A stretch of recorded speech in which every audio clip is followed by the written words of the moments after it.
Hello and welcome back to the High Performance Nursing Podcast. I hope you're all well. Today I'm talking all things busyness. Busyness versus boredom. And the reason why I'm talking about this today is I've been seeing this come up a lot in coaching with our nurses and myself. And I saw it on one of, my favourite nursing Facebook groups. And I wanted to talk about it on a serious note and help us explore this concept of busyness and this idea that we can't experience boredom as clinicians in our career and in our lives. If you're anything like me, boredom has never really been an option. Being bored as a clinician, there are so many stories that are assigned to that experience of boredom. I remember sitting at the nurse's station being like, what do I do next? And someone yelling at me being like, what are you doing sitting down? Get back to work. There's things to clean. There's things to do. Right? Can you resonate? I think that it's not something that we talk about very much, this lack of ability for us to just sit with boredom. So I wanted to dive into it today. And I wanted to talk about it utilizing the CTFAR model, the self-coaching model that we talk about.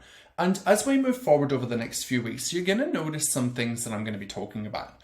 I'm currently doing an advanced training in nervous system resilience, trauma, compassion fatigue, and burnout. I know it sounds joyous, doesn't it? But it's actually fascinating, and I'm starting to piece together all of these things that I have struggled with personally for years, so I'm doing it selfishly for me. But I'm also doing it because what I've found to be true is that sometimes our thoughts, it's just not easy for us to change our thoughts, especially when we have been or are currently in a chronic state of high stress, fight or flight, which is every nurse, right?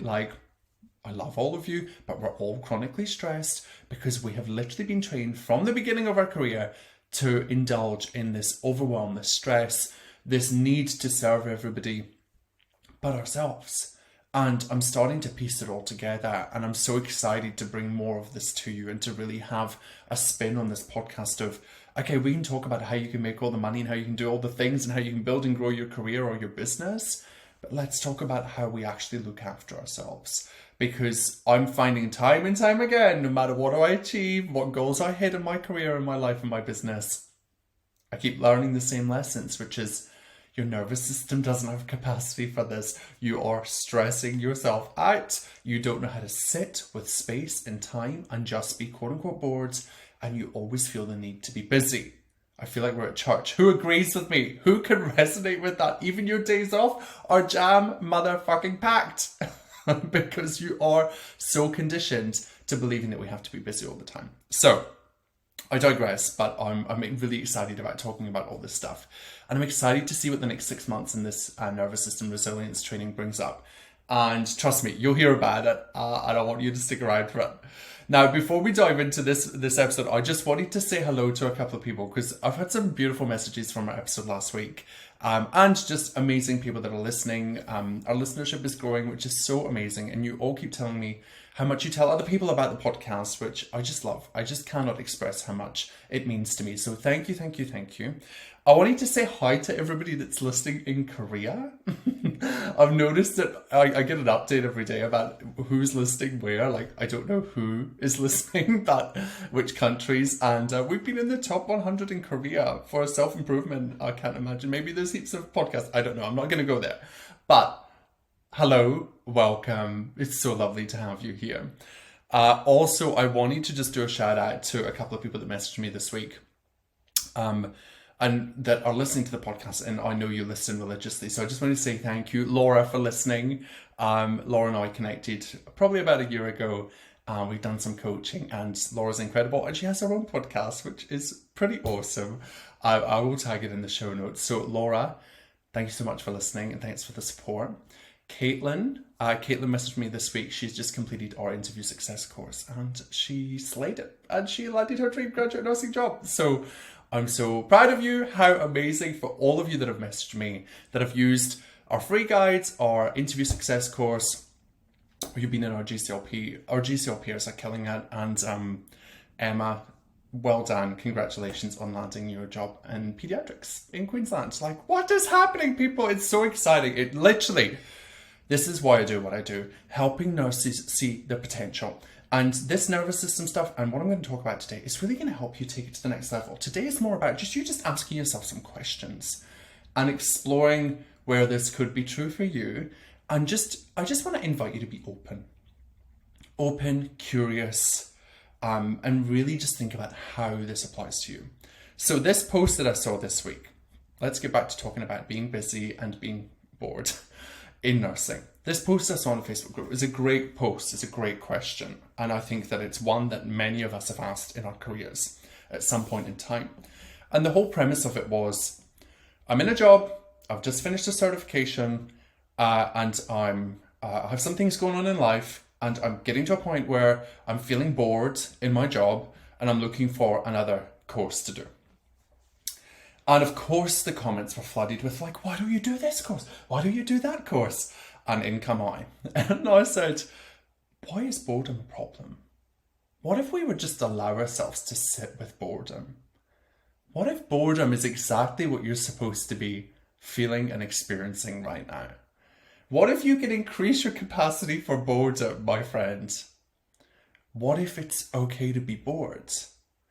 What are you making it mean that you're bored? Right? Like, there are so many questions that we can ask ourselves when we really tune in and get curious about what could be true for us in experiencing boredom. Now, I have my own theory about this, and there's not been a response, and I don't comment on these posts for responses.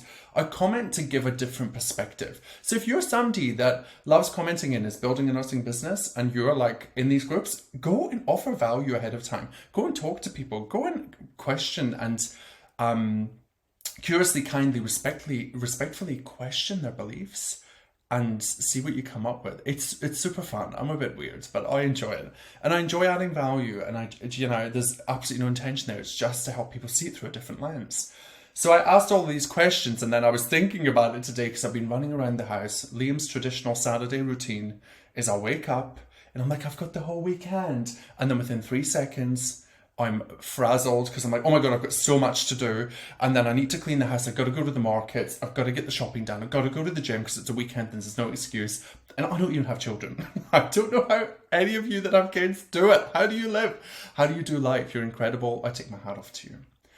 But I say that because as I was running frantically around the house this morning doing my cleaning routine, Luke's sitting on the sofa and I'm like, oh, it must be nice. I get into that place where when I'm busy, right, when I create busyness for myself, I get into this like resentful, nasty, horrible place where I turn into a demon. And it made me laugh because it made me think about when I was a clinician running about the unit. And anytime you ask somebody how their day is, I want you to test this at work. How's your day been? Oh, busy. Oh my God, it's been so busy. Right? And look, it's factually true. Like, we could argue it's factually true. We are pretty busy. But I think we've been conditioned to just be chronically busy. And I want you to just plant that seed or that thought for you today, is how could that be true for you? What else could you be experiencing other than busyness? And I used to joke about this as a nurse unit manager with my team. I'd say, okay, everybody, we've got 30 patients. We're going to have a great day. I'd really try and prep us at the start of the shift. Try and get us into a state where we're feeling supported and we're feeling ready to rock and roll, even though the world might be falling down around us. And I'd say, it's going to be busy, but today, like, busyness equals productivity. We are here to work, like, we're here to go. We're here to serve our patients. And some people would roll their eyes and they'd be like, here he goes again. But other people would really like that reframing of busyness. Because I don't know about you, but when I think of busyness as a clinician, it doesn't bring up a feeling that feels good to me. It's like a hurried, rushed, unsafe emotion. When I think, oh my God, I'm busy, I'm so busy today, it creates this like lack feeling, like this scarcity. There's not enough time. I'm so worried and concerned about what I'm going to be able to create today for myself and for my patients. And whilst, that could be 100% factually true, your day is like Hot Mess Express, I want you to think about, how does it feel for you when we are running around and we are really indulging in this busyness? And what I want you to think about is, what are you thinking and feeling that's creating busyness? I have an apology to make. last week in the podcast, in my rant, in my 1 hour preach, for those of you that stuck around, thank you. I spoke about busyness being a feeling. And then my amazing podcast team sent me a clip and I looked at it and I went, busyness isn't a feeling. Busyness is an action. If we plug it into the CTFAR, circumstance, thought, feeling, action, result model, busyness is an action. So apologies for the confusion last week. I did not put that post out because I thought, no, my coach friends that listen to this as well are going to be like, Liam, were you drinking when you recorded this episode? So we all make mistakes. I'm sure none of you even noticed, but I just wanted to put it out there and correct it because busyness is an action that comes from our feelings and our thoughts. Okay, maybe we're thinking, I don't have enough time to get everything done today, and we're feeling scarce and worried, and our actions is like, we're just so busy. We go into hyper busy mode and we run wild and we're delegating and we're trying to do all of the things instead of us just thinking like, yeah, I have 8 hours today, I have 6 patients, it's going to be busy today, but I only have 8 hours. So I'm feeling like confident that I can tackle my workload, my allocated workload within the 8 hours. Now, I know some of you are going to say, but then what happens when John and Jane come on shift and then they bitch at me? That's a whole different ballgame, and that's got more to say about them than it does ever have anything to do with you. Okay, so for the grads that are listening, busyness is not something that we need to or should indulge in because other people expect us to have 24 hours worth of work done in 8 hours. Let them have that expectation of you. Let them give you shit when they hand over to you. It shouldn't be that way, but let them indulge in that. It says more about them and their psyche and what they're going through mentally and emotionally than it ever will say about you, okay? So I just wanted to rectify that because busyness is an action and it comes through our thoughts and our feelings. So I really love the reframe, as I mentioned earlier, that busyness, like when we go to work, like we are busy. That's kind of like the point, right? And I think sometimes I like busy shame people. Like I used to do this with Luke and I used to be like, but really, like, what do you do all day? I'm so confused. Like you sit, so terrible. You sit in an office and you send some emails, you go to some meetings. And I was like so perplexed because I'd never worked in that world before. And I just thought, but how's that busy? And the more that I learn about my nervous system and stress, and it's so hilarious, like we learn all about this at uni, but we don't implement it, we don't apply it to ourselves, the physiology and the anatomy of stress and nervous system regulation and dysregulation. And the more that I learn about it, the more I'm like, oh my goodness, that was me coming at Luke from a dysregulated place where I have been trained and conditioned that stress is a normal state of being without even knowing it. Think back to your student days. Think back to being on placement. You've got to prove yourself. You've got to prove your worth. You've got to demonstrate. You've got to do all of these things. You've got to jump through all the hurdles and the hoops. You've got to work for free for 3 years. No wonder our grads are getting to, their first day on placement and they're like completely dysregulated. And most of them, I read a study recently, 50% of graduate nurses leave within the first 3 months. Oh my goodness, 50% leave within the first 3 months. And it's because I believe now that I'm doing this work and looking into the data and the pathophysiology of stress and nervous system resilience, it's all to do with the fact that we're coming into this profession dysregulated. And I mean that with love and kindness. Like we can all agree we're dysregulated, we're chronically stressed. And when I say we, I'm generalizing. And if Brene Brown ever listens to this podcast, I apologize, Brene. It's a global we, but that has been my lived experience across 3 countries, 15 jobs and 12 years, is that we are a kind of like a group of dysregulated, beautiful, amazing human beings. And the sooner that we can kind of like see that and realize that, the quicker that we can become more regulated and we can look after ourselves more. And we can then look at how we show up day to day, how we indulge in the busyness and what we make all of that mean. Probably getting a little too deep. But I just wanted to touch on that because there's connection points there.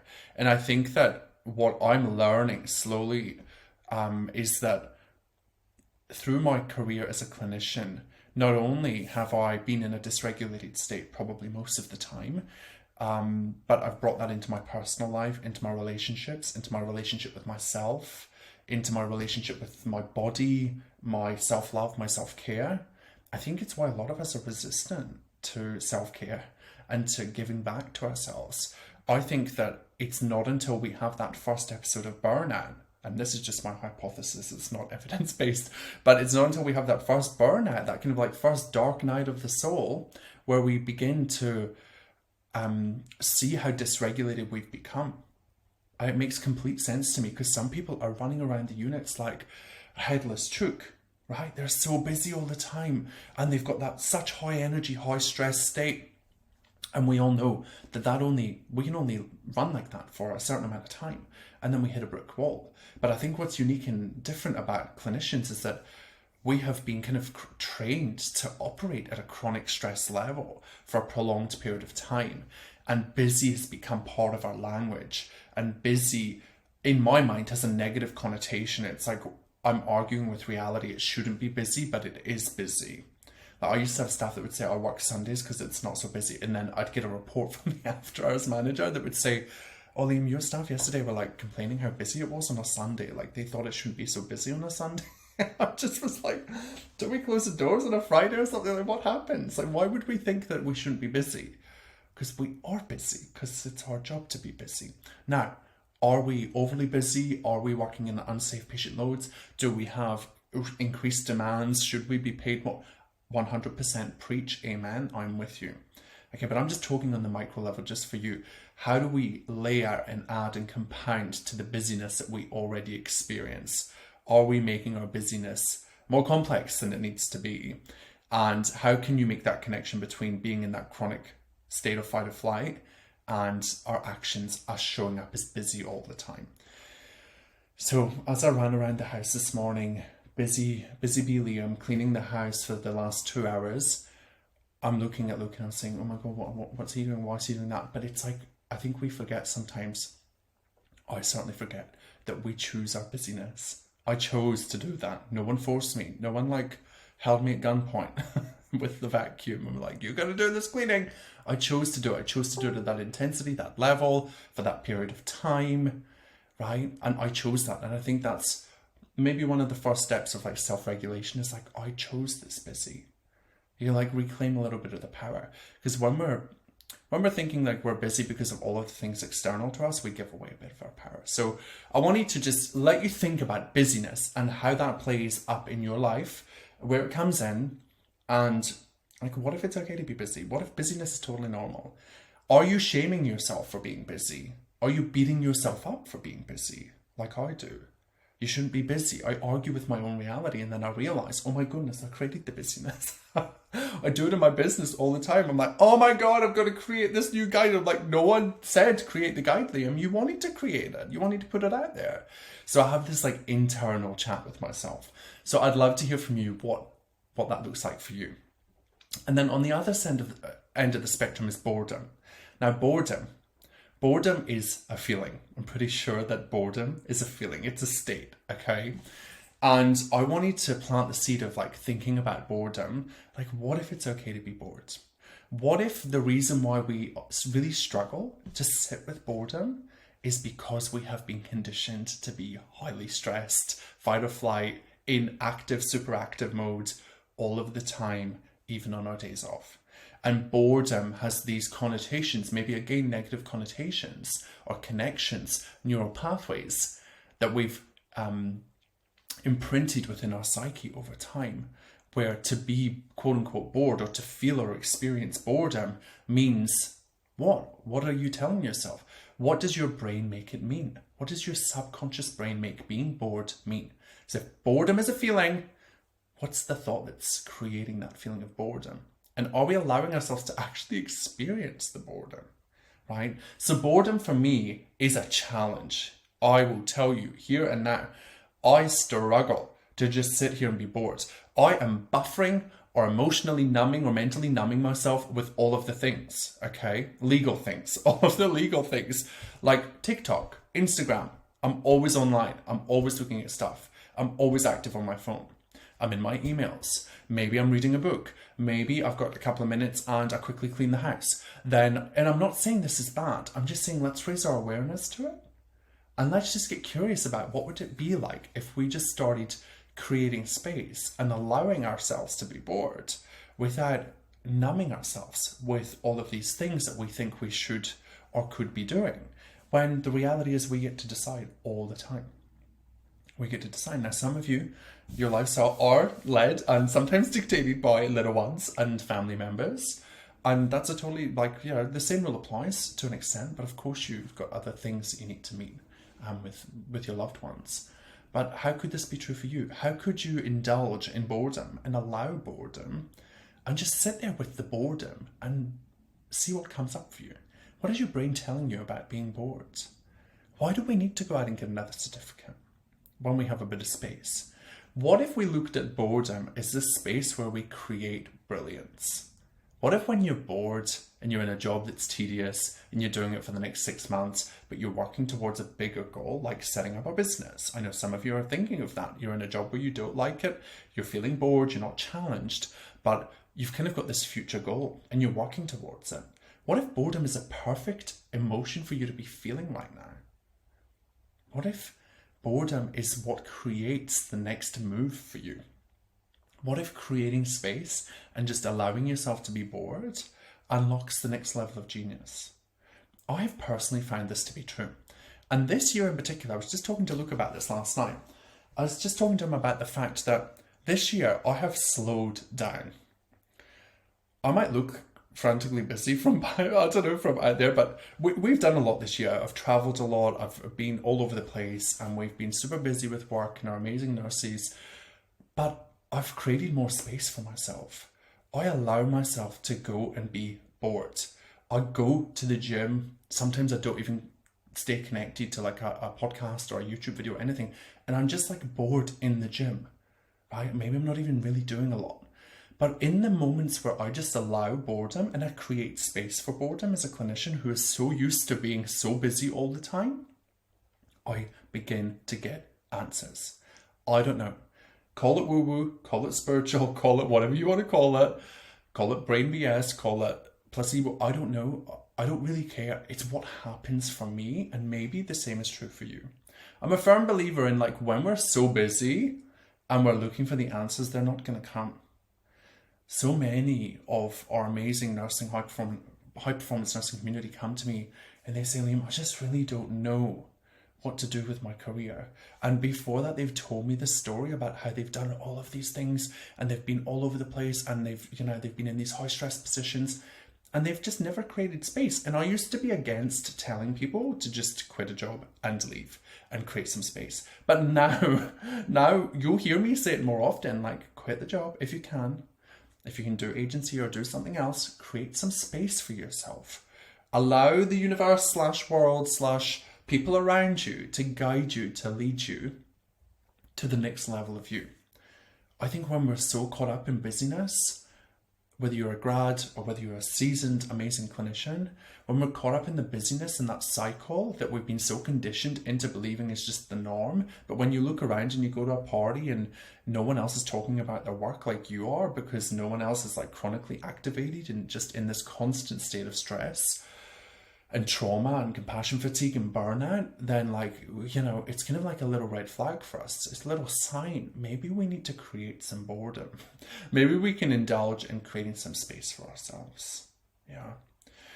So when I think about boredom and why we don't allow it, I have a bit of a theory. And I think it's because of what I've just said there, but I also think it's because we don't talk about this enough, in the sense that I am beginning to see through my recent trainings that we, as clinicians, we see things that other people don't see. And we don't have any kind of mechanisms of support and debrief unless you have an amazing place of work. And through over time, we have these little traumatic, I say little, like not lightly, I'm just, phrase, but we have these traumatic imprints. We have these compounding traumatic imprints that happen day to day in our professional life that, contribute to this state of fight or flight in this stress response. It creates a physiological stress response within us. And as we build our careers and as we build and grow and we move to the next levels, it kind of becomes harder to create and find space to be bored because you're just adding more to your plate. If we move to CN level, we need to get a certification. We need to do X, Y, and Z. We should, we could, yada, yada. I moved to CNC. Now I've got a team of 30 people and 50 people and 30 staff and a budget of 5 million. And now I've got even more little micro trauma imprints, and I'm burning out because I haven't built the capacity within my nervous system to be able to manage this. And I've been in high stress for years, maybe decades for some of you. And I've never really had that lull. I've never really had that time because I've been working so hard to get to this point. Not even thinking or considering all of the stresses that we have in our personal lives. Can you see how that could be true as we build our careers? That we kind of move further away from allowing ourselves to experience boredom as an emotion. Just sitting with it and allowing boredom, creating some space for boredom in your calendar, your day, your week, your month. As we build our career, we just kind of move further away from that until we are forced. And we're forced through burnout. We're forced through experiencing the dark night of the soul, or whatever that looks like for you. We get physically ill. We have physical manifestations in our body of this continued, persistent, chronic fight or flight high stress. I just made this connection recently, and this might make a connection for you. In learning about chronic stress and being in a state of dysregulation, probably for the last 12 years, if not longer, because, trauma didn't start when I was a nurse. Trauma was part of my life as a kid. We all have micro and macro trauma imprints on our personality and our psyche and our experience on this earth from the minute that we're born. We just don't really talk about it, right? And as I built my life and my career, what I noticed was when I started up-leveling my career from clinician on the floor, where I felt pretty safe and I felt like I knew what I was doing, even as a new nurse between year 1 and year kind of 3, 4, when I moved to Australia, and the first job that I took was the next level up, which was an advanced life support trainer, my nervous system hit a brick wall. And it was almost like my body started telling me signs and symptoms that I did not pay attention to. For example, when I took that job and I had more time to be bored, I had more time on my plate, I didn't have to be busy. I literally just had to put on advanced life support training once a month. Once a month. That's all I had to do for 20 people. But what did I do? I couldn't sit still. I went out and found different projects within the hospital to take on, which was great for my CV, but I burnt out multiple times in that role. My nervous system didn't have the capacity. I hadn't trained myself to manage the next level of stress. So it's super interesting. I'm just riffing here, but the more that I think about, do we need experience in order to move to the next level in our careers? I would say no. I would say experience is nice and it's great to have, but I think that what we need to focus on is how can we build, and this is our responsibility. We can't ask for it from the hospital. They're never going to give it to us. That's the reason why I say we can't ask for it. We can advocate, but they're not going to give it to us anytime soon. So we have to go out and create it for ourselves. Let's think about, instead of going out and getting experience, which you're accumulating anyway, what if it's all about us building capacity within our nervous system? What if it's about us allowing ourselves to feel the full human emotional spectrum? I'd say it. What if it's about us feeling boredom and sitting with it and it being okay, and us not making it mean anything, but us noticing what comes up in our brain when we sit and we're bored and we've got nothing to do for 10 minutes? And how can we normalize that? How can we just notice it and allow it and process it? I think that nervous system resilience building is super complex, but I think it's just actually getting in touch with our emotions.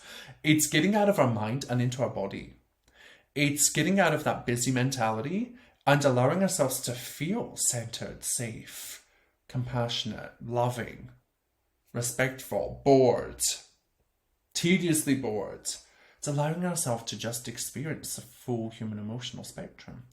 Because if we haven't allowed ourselves to feel that, and we have to fill our time and space with collecting more things, when we add another layer of crap in our careers, another layer of life and professional development and all of that, we're just compounding the traumas, we're compounding the compassion fatigue, we're compounding the burnout, we're compounding the nervous system dysregulation, because we haven't mastered level 1, so we go to master level 2 and we wonder why we're burning out.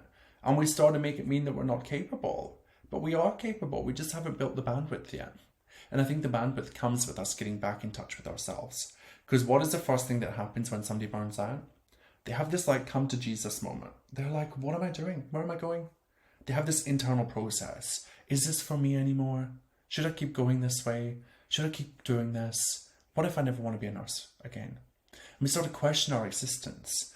But what if it's just because we haven't allowed ourselves to process, allow the trauma, process the trauma, not allow it, but process the trauma, and to experience being bored, to experience the full human emotional spectrum, and allow ourselves to see that busyness is the hard that we choose. I choose to be busy today. Some days we don't want to choose busy, but we are busy anyway. So how can we tell the story in a way that's empowering for us, in a way that protects our psyche? Because in telling the story that it's busy, we might just compound the trauma. Oh my God, work is so busy. Do we say it in a negative lens, or do we say it like, well, yeah, work was busy because work is supposed to be busy? It was more busy than it normally is. But I'm really proud that I protected my space, myself. I held space for myself, I held space for my clients, my patients, and I was able to navigate that. Look at how much I've grown. I think sometimes when we start, we think that we should have all the emotional bandwidth and the mental and emotional capacity to deal with all of the things, but it's just not how it works. It's something we built. We build mental and emotional wealth throughout our careers. I wish I knew that when I started.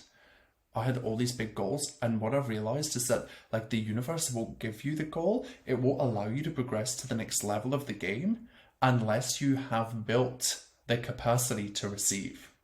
And when we're stuck in busyness, we have no capacity to receive. We have absolutely zero space for receiving. We don't create it.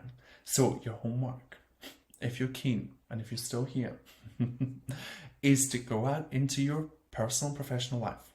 And I want you to think about the next time that your brain wants to tell you to go and get another certification, do something more, go and train more. And listen, I'm taking this lesson as well, even though I'm doing a certification. I'm doing it from a place of curiosity, self-compassion, and growth. And I'm doing it from a place of continued personal development, not just continued professional development. I'm selfishly doing this course for me, but I know there will be so many strategic byproducts for all of you listening and all of our amazing clients. I've already used this in our coaching to help our nurses see that nothing's gone wrong. Maybe you're just dispassionate because you're dysregulated. How can we get you regulated again? Let's start the journey of regulating your nervous system, your mental and emotional well-being. Let's stop focusing externally and let's look inwards. And like when we do this inward work, no one can ever take it away from us. It only builds and compounds. It's like an investment in you. And we need regulated nurses. We need regulated clinicians. Our patients don't need us dysregulated. And there's so much data, and I cannot wait to bring it to you, about the impact of being dysregulated on other people and the results that we create with and for them. Oh my goodness, it blows my mind. It makes me really think and reconsider how we are training nurses, how we support nurses. We have one of the toughest jobs on the earth. People come out and clap for us in the street, but we don't need clapping. We need support. We need to be able to create homeostasis, safety within our culture, within ourselves, within how we treat ourselves, within how we treat each other. And that doesn't come from a dysregulated state where we're dysregulated and we have two dysregulated nurses screaming and shouting at each other or giving each other shade during handover. Think about how you could even implement that thought process when you're at work. Not in a nasty, vindictive, horrible way, but in a like compassion for that individual. Maybe they're in a dysregulated state. Maybe their nervous system is reacting right now and it's got nothing to do with me, but they're in a process and a journey of building their mental and emotional capacity to deal with the stressors. FYI, the stressors that 99.9% of the population never have to deal with. Okay, so that's what we're signing up for. But if we stay in a chronic state of fight or flight and high stress, oh my goodness, like we're cutting years of our life. We're not sleeping, we're overeating, we're doing all the things. So the sooner that we can realize that we're dysregulated from a place of love and compassion and self-care, the quicker that we can then start to build that capacity. I know a lot of you don't like the word resilience, but I think that the word resilience is a beautiful word to really capture what it is that we're working towards. We are building our own mental and emotional resilience for life. You can choose not to do it, but life's just going to be really hard, right? And if we think about what we talked about last week, like when we're building that mental and emotional resilience, we are allowing ourselves to feel harder. We're allowing ourselves to feel all of the things to suffer less. Because when we're dysregulated, my experience has been suffering. I am suffering. My body aches. My mind is racing. I'm horrible to other people. I'm nasty, right? I am. And like I've been growing out of that, and I've been building, and I've been trying my best. But I'm sure you can find places in your life where that could be true. I'm reactive. I'm so reactive when I'm dysregulated. But when I'm in homeostasis and I'm in that kind of middle ground, and I'm like, if you think of your modified early warning scoring system, I'm like between the flags and everything's normal and I'm not calling a met team. Imagine if we applied the same thinking to our state of well-being, our nervous system state. So we've talked about a lot. Busyness is great, but what if we're chronically busy and that's a little red flag for us to pay attention to? Homeostasis is the goal. How do we get there? That's a work in progress, and that's something that we'll cover in future episodes. Boredom, what if boredom is perfect? What if for those of you that are just on the cusp of a change in your career and you're feeling bored and you're feeling a little like, itchy feet, what if that's okay? Allow it. Notice your brain when it runs wild. Notice your brain when it's like wanting you to go and Google. Get out of your mind and getting into your body. Sit with the boredom. What does it feel like? Are you safe when you experience boredom? What happens when you're bored? What does your brain tell you to do? Just be so curious and non-judgmental about it and see what comes up for you. And report back to me. Tell me. I'd love messages. Come and tell me what this has brought up for you in terms of your nursing career and your nursing life as a nurse, as a human. And the last thing that I want to just mention to you here is, I touched on this earlier. I want you to think about, with the last couple of months left of this year, how can I invest in continued personal development versus continued professional development? Here's the thing. I think that CPD, continued professional development, is amazing. We all need to do it, of course. But I'm going to say it. I think that APRA needs to mandate 20 hours, or whatever the rule is for CPD, 20 hours of continued personal development per year. And the reason why I say that is for everything that I've talked about today and on the 140 episodes on this podcast. I think the reason that we're burnt out and we're facing the crisis that we face in healthcare is because we are not getting the support, the mental and the emotional support, for us to be able to thrive, not just survive in our career. And the sooner that we band together and we realise that continued personal development is just as important as continued professional development, we will see a shift and a change in the industry. And I'm here for that day. And I'm happy to lead the way. I'm happy to be part of the change. I'm happy to be here and to advocate on people's behalf.